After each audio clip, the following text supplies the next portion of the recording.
A paz do Senhor a todos, que Deus seja louvado pela sua vida, pela sua casa, que o Espírito do Senhor venha sobre sua vida e que ela seja abençoada e que você continue sendo uma bênção. Eu agradeço ao pastor William por esse convite, por essa oportunidade. Sei que não sou um merecedor e quero dar graças a Deus por essa oportunidade. Uma saudação especial a todos os membros, a todos os amigos da comunidade Casa na Rocha. Não vou citar todos os nomes para não deixar alguém de fora, mas eu dou graças a Deus por esse momento. Saúdo a todos, que todos sejam visitados pelo Senhor nesse tempo. Um grande prazer estar aqui com vocês. Quero iniciar essa breve reflexão com uma oração. Deus seja louvado, teu nome. Espírito do Senhor vem sobre nós nesse momento. Toca a nossa vida, fala o nosso coração, desperta o nosso coração, fala o nosso interior, nos ensina, nos instrui, nos consola. Fala conosco, Espírito do Senhor, vem com o teu poder, com a tua presença, tocando o nosso coração, despertando a nossa mente para ti, no nome do Senhor. Amém. Eu quero começar fazendo algumas reflexões sobre o tempo que estamos vivendo. Nós vamos conversar um pouquinho sobre o livro de Samuel.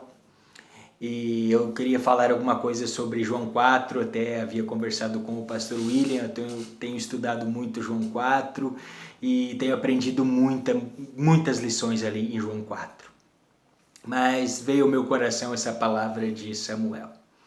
Eu quero deixar algumas palavras inicialmente sobre o livro de Mateus e o que a igreja no seu início ou no seu nascimento vivia ou esperava.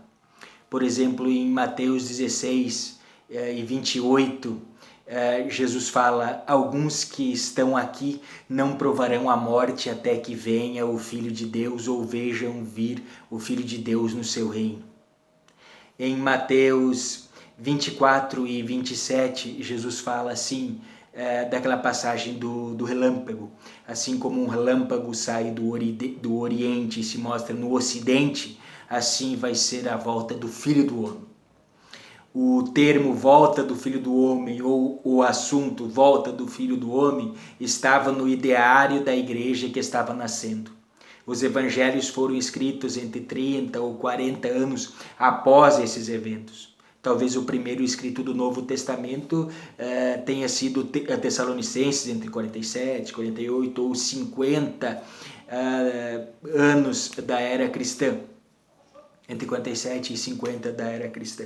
Então o termo parousia, a volta do Senhor, ou parúsia, que é o termo mais correto, a volta do Senhor quer dizer presença. Parúsia quer dizer presença. Então era uma pregação muito simples. O plano de Deus, a salvação, um cordeiro que morreu, um sangue que foi derramado, um perdão de pecados, uma morte, uma ressurreição e um retorno, a parúsia. Esse era um termo usado pelo governo e por Roma, os seus prefeitos, enfim, os seus governantes, quando eles saíam e eles iriam voltar, então alguém viria anunciar e o termo era parúsia, a volta, a presença, o retorno. Então a volta do Senhor estava muito presente. Em Mateus 26 e 29, na última ceia, Jesus fala a alguns dos que estão aqui, não comerão o fruto da vide até que a comam de novo no reino de Deus. Então a vide dá de ano em ano. Hoje nós temos culturas que produzem 2 vezes, 3 vezes, geneticamente modificadas, mas na época era de ano em ano. Então a ideia que se tinha e essa pregação desse início nas casas era: Jesus vai voltar, Jesus vai voltar. Estava no ideário, no seu dia a dia, a volta do Senhor. Eles viviam em constante expectação, em constante espera.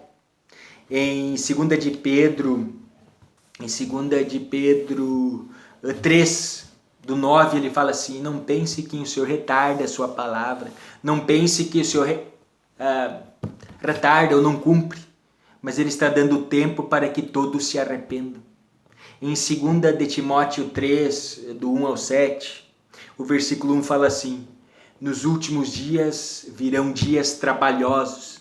E ali ele vai citando no 2 e no 3 as características dessas pessoas. Hedonistas, antropocentristas, odiosas, perseguidoras dos bons, malévolas, enfim. Ele cita uma série de características das pessoas nesse tempo do fim. Talvez Paulo tinha isso com ele, que Jesus voltaria a qualquer momento.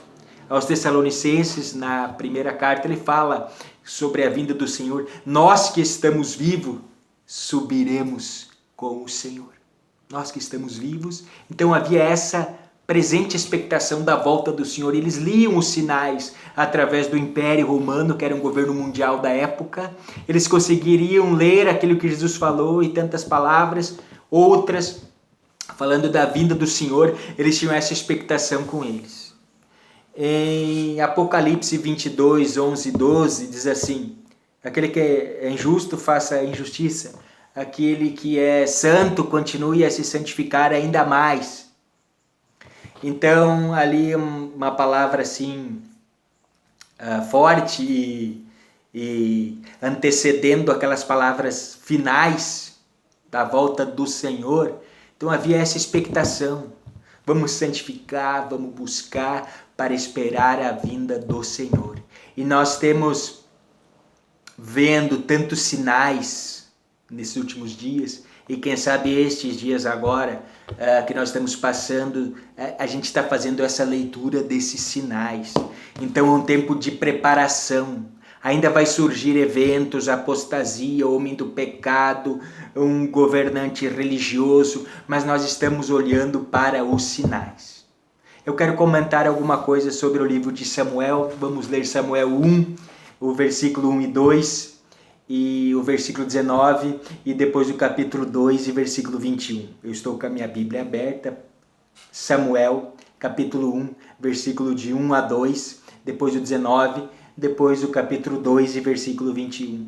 Diz assim na minha Bíblia, na minha tradução: houve um homem de Ramataim Zofim, da montanha de Efraim, cujo nome era Eucana, filha de Jeroão, filho de Eliú, filho de Tou, filho de Zuf e Efrateu. E este tinha duas mulheres. O nome de uma era Ana, o nome de outra Penina. Penina tinha filhos, porém Ana não tinha filhos. Versículo 19. E levantaram-se de madrugada e adoraram perante o Senhor, e voltaram e vieram à sua casa, a Ramá. Eucana conheceu a Ana, sua mulher, e o Senhor se lembrou dela. 2 e 21. Visitou, pois, o Senhor a Ana, e concebeu e teve 3 filhos e 2 filhas, e o jovem Samuel crescia perante o Senhor.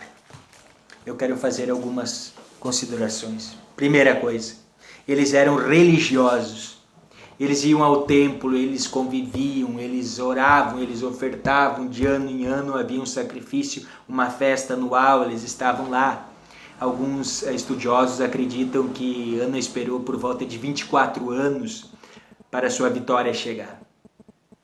Então eles eram religiosos, eles faziam certo, eles estavam no templo, eles eram do grupo do Face da sua igreja, eles estavam no grupo do WhatsApp, eles postavam lá no Instagram as suas orações e o que eles faziam. Eles tinham a vida certa e Ana buscava a Deus, porém estava vivendo uma situação difícil.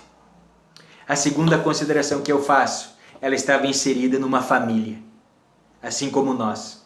E às vezes a gente pensa, poxa, eu busco a Deus, eu faço tudo certo, e por que não está dando certo para mim? O que está acontecendo?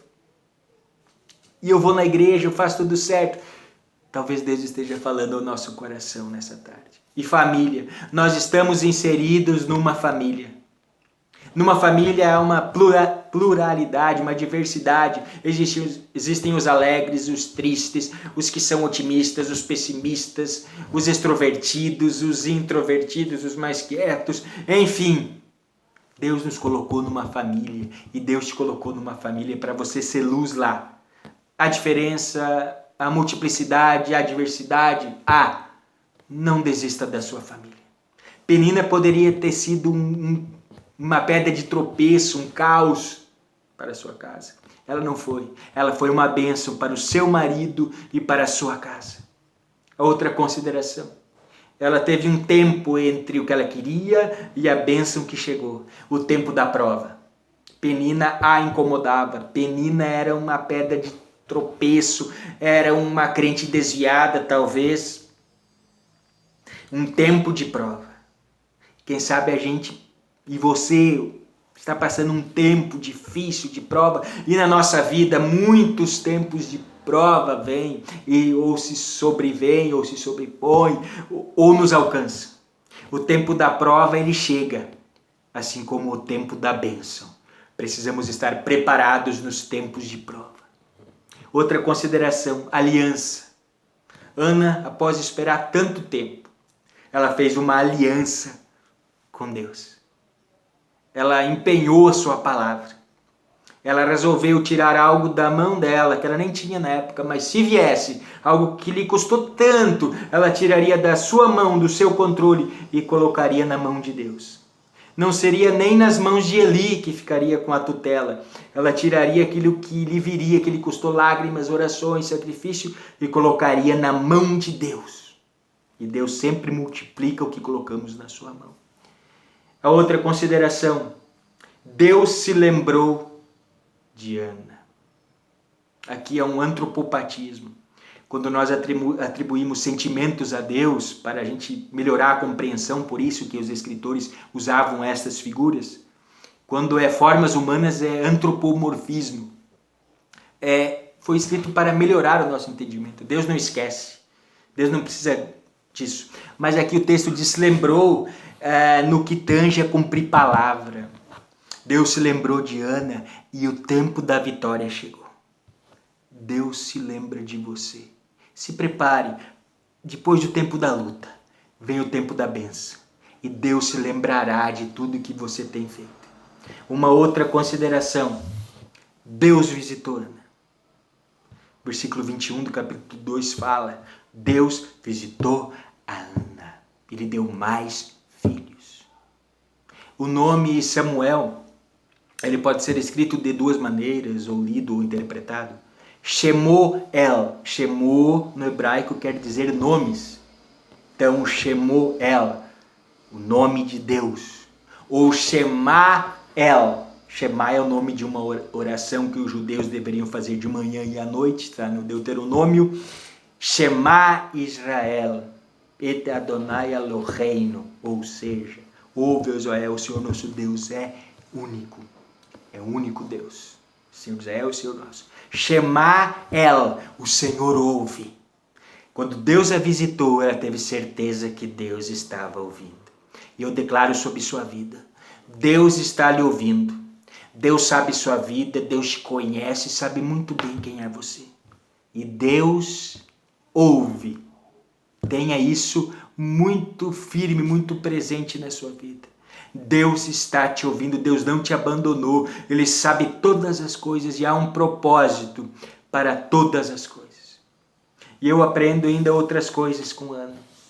Podemos considerar, ela perseverou. Isso nós precisamos aprender e a gente aprende fazendo. Eu que estou nas igrejas desde a década de 90, claro que não parece assim tão novo e tão bonito. Estou profetizando para mim. A gente aprende a perseverar perseverando. A chave do nosso sucesso, da nossa vitória é perseverar. Só entre nós aqui. Só entre nós, só entre eu e você. Às vezes dá vontade de desistir. Não desista. Não desista. A segunda coisa que podemos considerar, Ana respeitou a autoridade. Eli, quando viu ela orando, achou que ela poderia estar bêbada, embriagada. Era muito comum naquele tabernáculo, muito simples era aquele tabernáculo. E havia uma prática assim, tremenda naqueles tempos. E o sacerdote achou que ela poderia estar embriagada. Ela não retrucou e não falou nada, ela apenas explicou. A tua serva está com tristeza de alma. Está orando ao Senhor. E talvez a sua tristeza esteja na sua alma. Mas tem um sacerdote no tabernáculo. Jesus está no tabernáculo. Ele vai te curar. Outra coisa que consideramos, a humildade de Ana. Ela se submeteu ao marido, ela não brigava, ela não destruiu, ela não agiu com as próprias mãos. Outra coisa que eu considero, empenhou a palavra a Deus, cumpriu. E o marido disse, você fez um voto, cumpra o teu voto. O que eu me comprometo com Deus, não é com o ser humano, é com Deus. O que eu me comprometo com os outros, eu também tenho que manter a minha palavra. E uma outra coisa que eu considero é que Ana soube viver o tempo da bênção. Quando a bênção chegou, ela não abandonou tudo, ela não saiu do Face da igreja, do grupo do WhatsApp dos amigos, do grupo do WhatsApp da igreja, ela não sumiu, ela não desapareceu, ela não ficou só na praia com a sua Range Rover, enfim, Disney. Ela soube receber a bênção.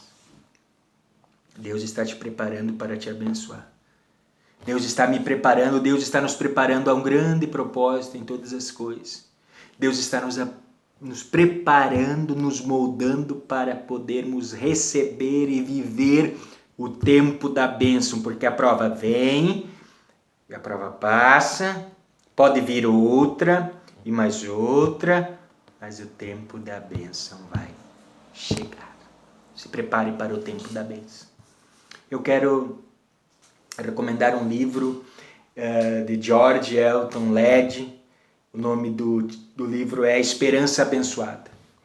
Anotei aqui, George Elton Led, A Esperança Abençoada. O tema central desse livro é: a nossa maior esperança e expectativa não está simplesmente em subir antes da grande tribulação, ou no meio, ou lá no final. A nossa maior esperança não é pré, pós, entre meio. A nossa maior esperança é encontrarmos o Senhor. Essa é a nossa maior esperança. Estarmos com as vestes limpas, como diz Apocalipse, para encontrarmos o Senhor. Que nesse tempo você esteja com essa viva esperança, essa viva expectação de esperar pelo Senhor. Porque essa é a nossa maior vitória. Em detrimento a todas as bênçãos financeiras, são importantes, emocionais, importantes, sem dúvida. Mas a nossa maior bênção é estarmos com o Senhor para sempre, em todos os momentos.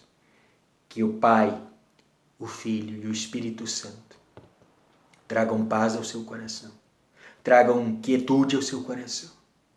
Que a paz que excede todo entendimento venha sobre sua vida. Que o Deus Pai, o Deus Filho, o Deus Espírito Santo te abençoe em todas as áreas e que você consiga se manter firme com o Senhor em todo o tempo. Que Deus seja louvado, engrandecido. Amém.